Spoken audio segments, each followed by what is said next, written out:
The Heels in the Bahamas, they end up going 2-1. They beat, I think, a solid Northern Iowa team, 91-69. They lost in overtime in a bit of a controversial game against Villanova, simply due to the fact that 14 of the final 19 fouls in the game were called on Carolina, a stat I've never seen before, ever. 14 of 19. Again, with two Power 5 or Power 6 in basketball, teams playing against one another. And one of them was called for 14 out of the last 19 fouls. I'm not saying the officials decided the game, Adam. Villanova didn't have to go make 32 of their 36 free throws.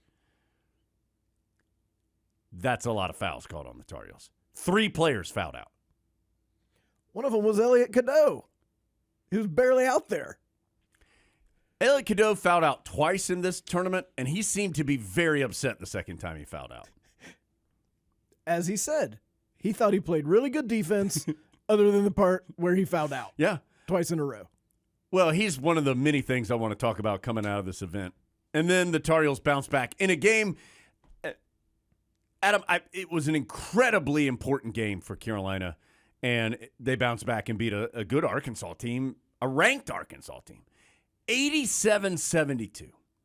So, Adam, you were there. First, just give us a feel for the battle for Atlantis, a feel for the Tar Heels. I have a lot of thoughts coming out of this event, but you were there, sandals on the ground. Let us know what it was like. Good teams. I think Carolina played the 3 best teams it's played so far this year. I like the way they weren't great in the first half against Northern Iowa, but then were great in the second half. Really shot the ball well. You saw the Cormac Ryan that we've been seeing all summer, so that was encouraging. Villanova game, I'm unclear on how Villanova lost a pin. Villanova's good, I think. And Villanova identified what they were going to do, and they proceeded to just do it over and over and over and over. And the Tar Heels had trouble stopping it. Eric Dixon was really good, career high.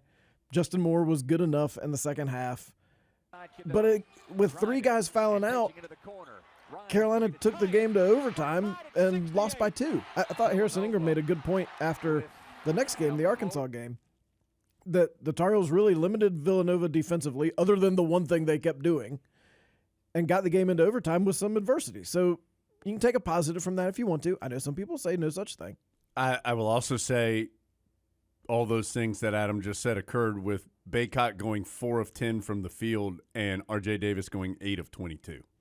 Well, again, at some point the statute of limitations on last year's team is over. But if those stats had happened last year, it would not have gone to overtime. I agree with that. And it would not have been close. I agree with that. And then the next day, Arkansas, I'm not sure how interested Arkansas was when they got there. But they passed it around some to see if anyone was hot, as you often do in the Bahamas. Yeah. You know what I mean. And it ended up that they found someone. Yeah. Tremont Mark. He was red hot. 13 of 17 from the field, 4 of 6 from 3. Some of those shots were too easy, but some of them were not. He made some really tough shots, I thought. And it wasn't like he was just driving to the rim and shooting layups. They were all like 17-footers. So that made Arkansas get interested, and so then they decided to play hard, and then the Tar Heels had to play hard. Ton of adversity right before halftime, and you think, oh, boy, that's not good because Carolina called timeout, ran a play, turned it over. Arkansas goes down and dunks it. It didn't feel very positive. No. But then the Tar Heels came out and played great in the second half.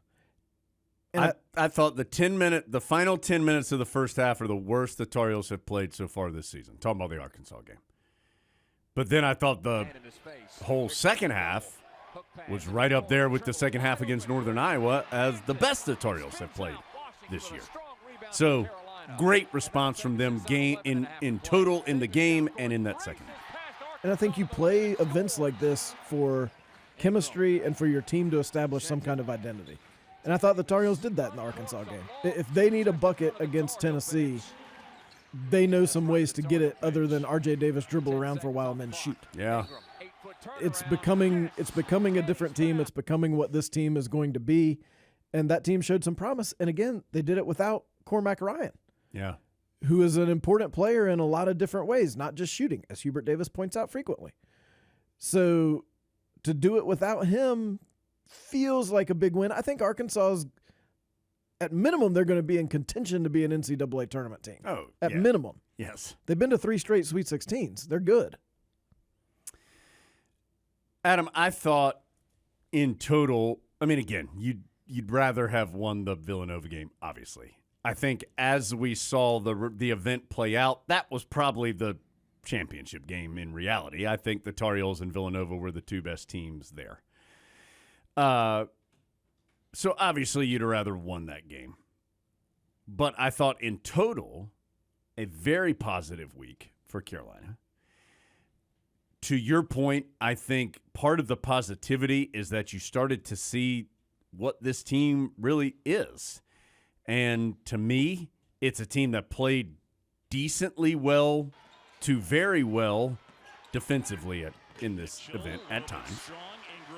It's a team that has more options offensively than these last couple of years. It's a team that I still think plays very well together. I think RJ Davis, if 22 shots is too many when you're only making 8. So I think that's something that as this year goes along, maybe that adjusts some. But also RJ Davis during his time at Carolina has known that sometimes he just needs to shoot a whole lot. I think we've learned that maybe he doesn't have to shoot as much. Now, he bounced back and was great. I mean, he was 9 of 18 from the floor and 10 of 10 from the free throw line for 30 points the next game. So we all know he can do it. But so I think just you started learning more about what this team can be, can do, what it does well, etc. I thought from an individual player perspective, Harrison Ingram was the best player on the floor for Carolina for the week in total. He was effective. He was aggressive. He was versatile. He has an edge to him. And Carolina was not as good when he was off the floor at the end of regulation and in overtime due to 5 fouls that he accrued during the Villanova game. I thought he's not there yet, but you started to see some of Elliot Cadeau. And, I think he's better now even than he was 2 weeks ago when the season started, as you would expect a freshman to continue to get better. You saw some of the things that he does really well. He's still going to be inconsistent at times because he's a freshman. But, Adam, there was a lot of time in the event where I thought Carolina was better because he was on the floor. Now, again, he was part of that turnover at the end of the first half against Arkansas, so it wasn't spotless as you would expect.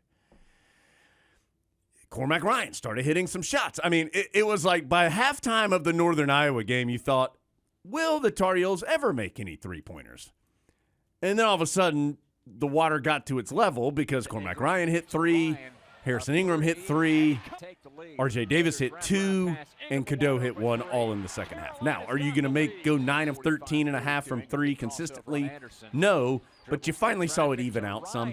And you saw that Carolina doesn't need to go 9 of 13 and a half from 3 to beat good teams, which I think maybe is a different story from in the past, at least recent past. And finally, Adam, there were 2 times in this event where I'm going to guess everybody who loves Carolina basketball thought, oh boy, here we go again. Now, again, it's all such recency bias. I mean, we're talking about Carolina basketball here. Halftime of the Northern Iowa game and before the Arkansas game started. You had the opportunity to go, well, same old, same old. And both times Carolina responded to some adversity. Now, is Cormac Ryan thinking that? Obviously not. He just wants to play better than they did in the half before or whatever. And both times Carolina responded with really quality performances. So, to your point, we can only compare it to last year so much or so often, especially now that you've played 6 games. It's a different team, and it's a team I think people are really going to like. You like the competitiveness. You like the versatility. Are they perfect? No. Are they a really solid basketball team with the potential to get a lot better? I think yes. And I think you saw flickers from the bench. You saw some good minutes from Seth Trimble. You saw some good minutes from Jalen Washington. Seth Trimble played great. Yes, both those guys played well. I don't know that either one is yet ready to say, okay, I'm going to go play 22 great minutes. But I think you leave the Bahamas feeling like odds are you're probably going to get 10 pretty good minutes from at least one of those two guys, which that's what depth is. If they could do it for 30 minutes, they'd be the starter. But having the ability to put Trimble on someone like Mark, I know he was on fire, but he had the toughest time when Trimble was on him. And Carolina made a couple adjustments. Thought they made some pretty good in-game adjustments in this game that helped them win games. So all in all, encouraging. Are there some things to be concerned about? Certainly everyone is aware that Armando Bacot didn't have his 3 best games of the season in the Bahamas. He also has a prior track record that suggests this is not going to be him throughout the year. But also, you may not need him to be the guy he was as part of that prior track record because you have some other options. So how will that all fit together? I think that's part of the story of this season. If I could only fix one thing from the Bahamas, stop fouling three-point shooters. Yeah, it happened, 5 times in the 3 games? And it's not just young guys, it's old guys. Cormac Ryan did it one time. They don't come older than that. Yeah. But also so did Elliot Cadeau and Zayden High. They don't come younger than that. Stop doing that. That's kind of mystifying, and it was important in that Villanova game because it was the first points of overtime. Bacot was 10 of 27 from the field in the 3 games. And to me, that's the surprising part. I mean, he's always been very efficient from the field. But, Adam, I thought he missed a lot of – it's never easy – a lot of close shots that you would expect him to make. And then sometimes I thought he settled for shots that you don't really want him to take. Like, I mean, can Armando Bacot make a 15-foot jumper? Yes, he can. Is that the best shot, especially with this particular team that you can get? I don't think so. Again, he can make it. But in close games, like, you want your best shots. And he's just got, I mean, I don't have the number. I would expect he missed between the 3 games at least 8 to 10 layups. Is that exaggerating, Adam? I don't think so. I mean, so you just got to make those. If you take 10 layups and you're Armando Bacot, you need to make 8 of them. So that's got to get better, and I expect that it will. You could tell he was frustrated by the final game, and even at the beginning of the game, like, you could tell he was like being like extra aggressive and trying to like force it to get back on track. And we know, because we've seen it, that he is a better player than what we saw in those 3 games.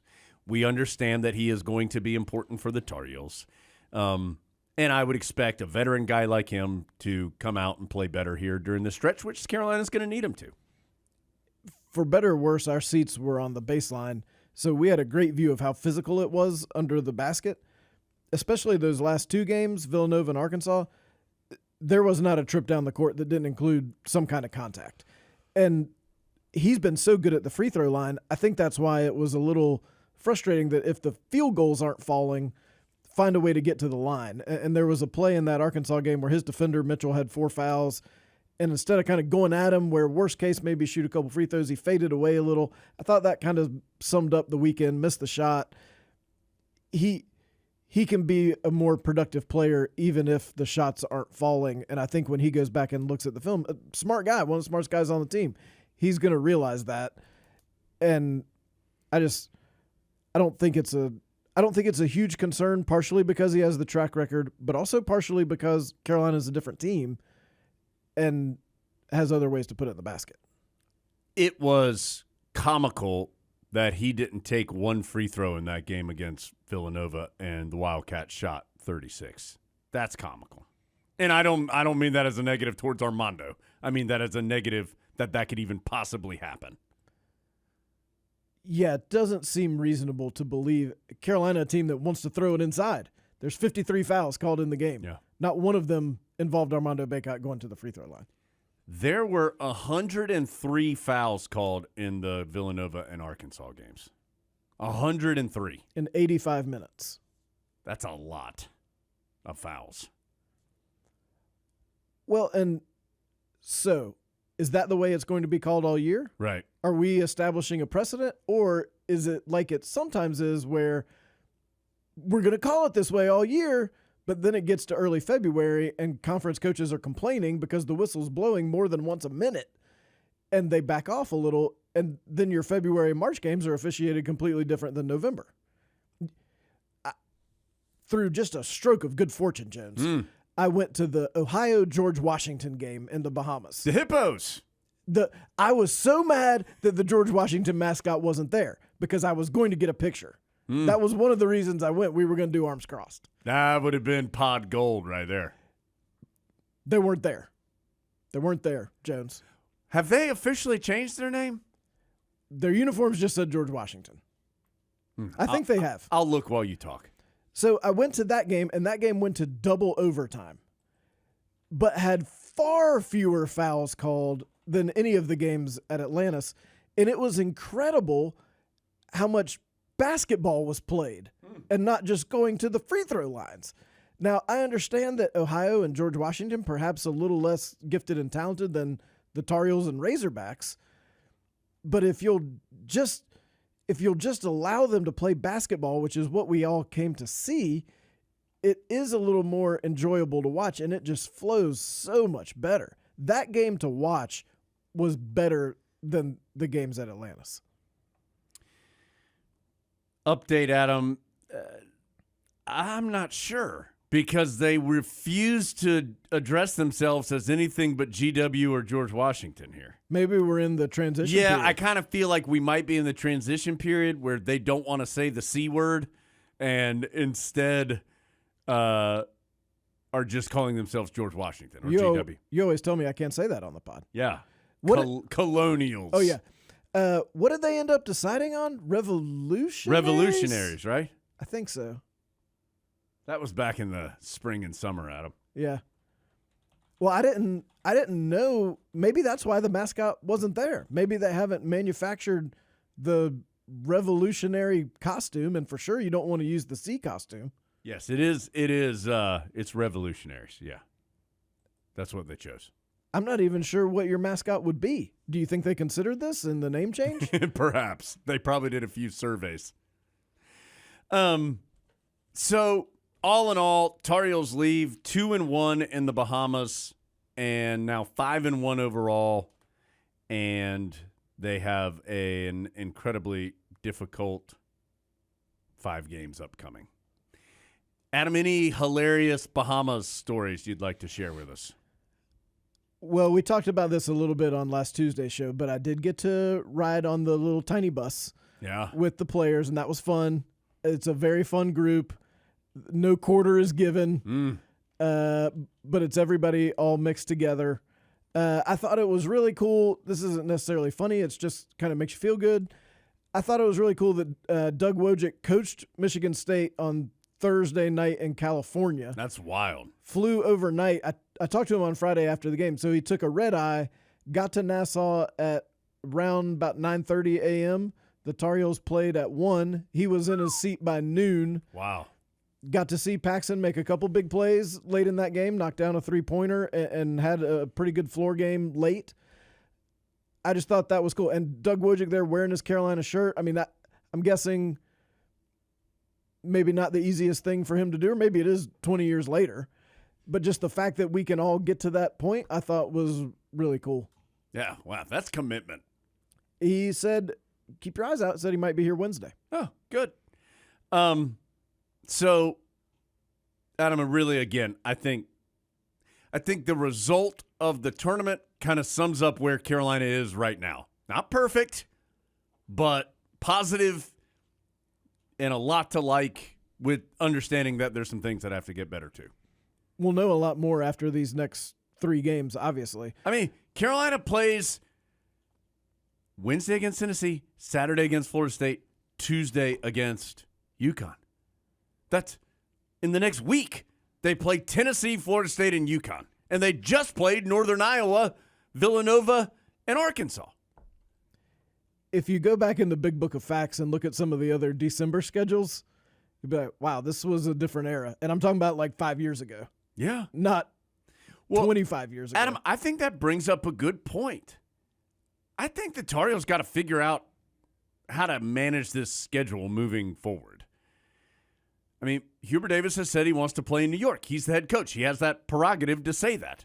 Well, if you're going to go up there, you're going to play somebody good, I'm sure. They're in this CBS Sports Classic, so forever. So they're going to play Ohio State, UCLA, or Kentucky, a good team.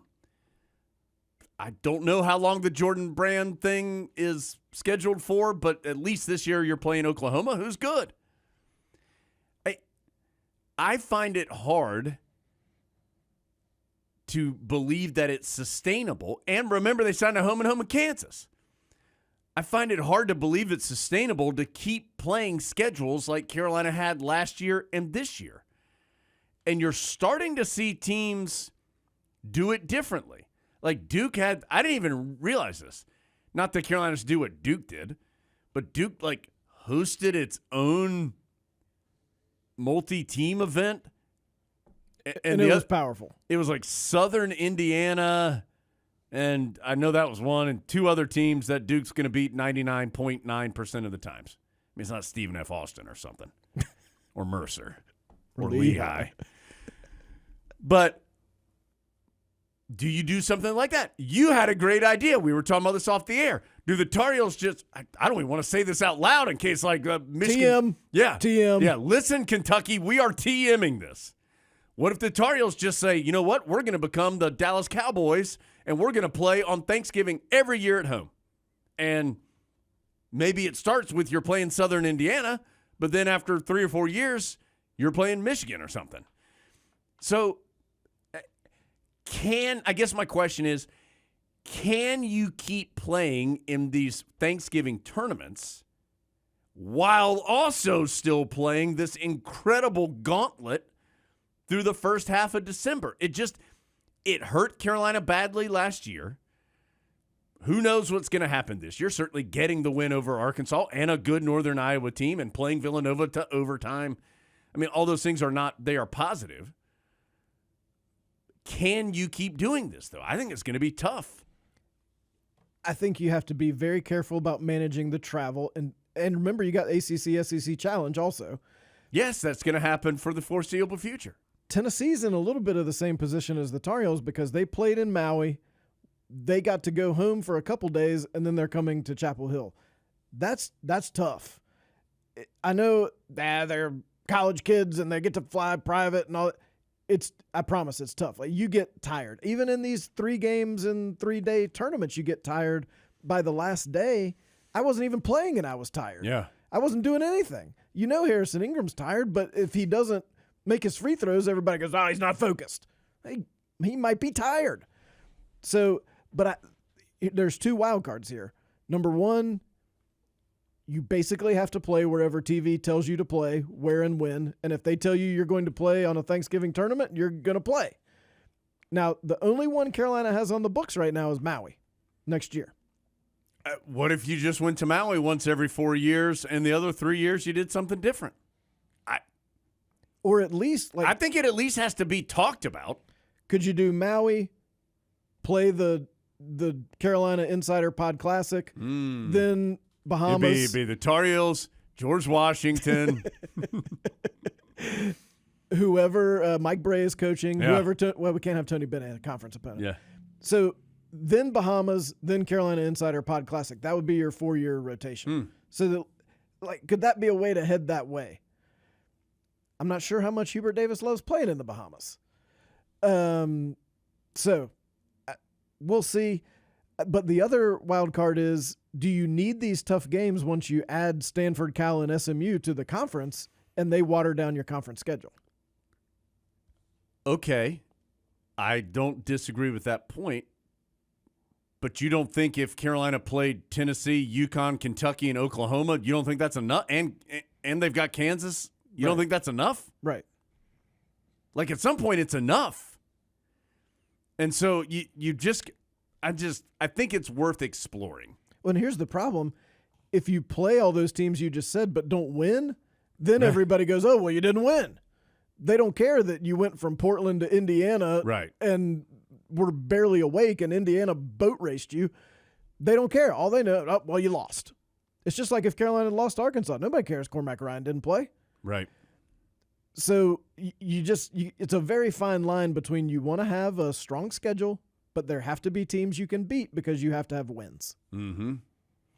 So I think it's going to be worth keeping an eye on moving forward, just how the Tar Heels manage that, because I think it's a challenge. It's a challenge. Carolina Insider Pod Classic. I like that.